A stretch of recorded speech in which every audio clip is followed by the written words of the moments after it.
देहाला भगवंत प्राप्तीकरिता सांभाळावे.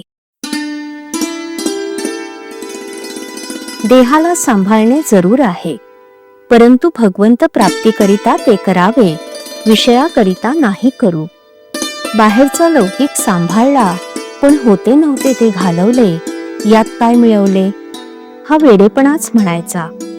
आतल्या खोबऱ्याचे रक्षण करण्याकरिता करवंटीची जरुरी आहे.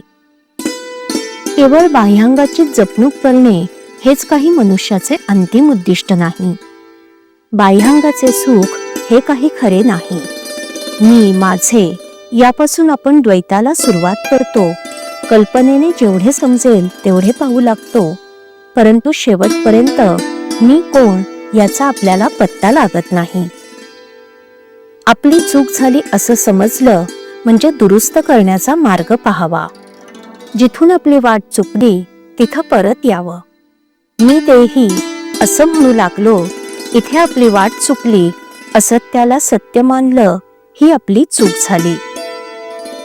विषयामध्ये सुख आहे ही आपण कल्पना केली, त्याचा अनुभव आपण अनेक वेळा घेतला, तरी अजून आपली ही कल्पना खरी का खोटी हे आपल्याला कळत नाही, हे मात्र और आहे.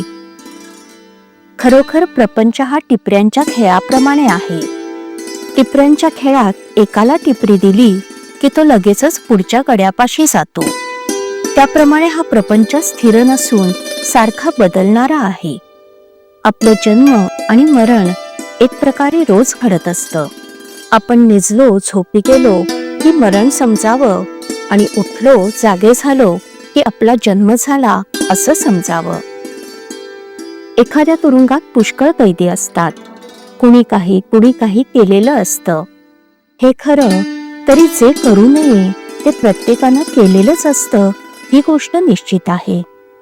त्याप्रमाणे जगात जे लोक दुःख भोगतात त्यांनी मागील जन्मी अमुक एक कर्म केलं हे जरी समजलं नाही, तरी जे करू नये ते त्यांनी केलं, ही गोष्ट निश्चित.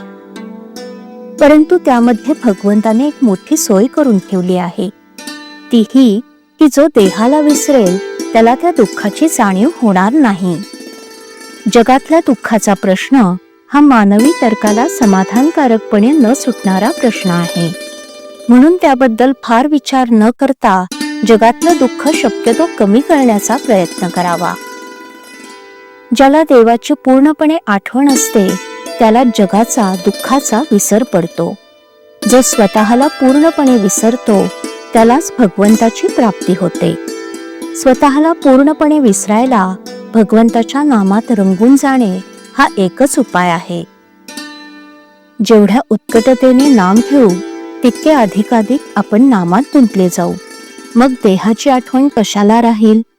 आपण नाम घ्यावे ते आपणच आपल्या कानांनी ऐकावे, आणि ते घेता घेता शेवटी त्यात स्वतःला विसरून जावे. हाच आनंदाचा मार्ग आहे. श्रीराम. श्रीराम जय राम जय जय राम. श्रीराम जय राम जय जय राम. श्रीराम जय राम जय जय राम. श्रीराम जय राम जय जय राम.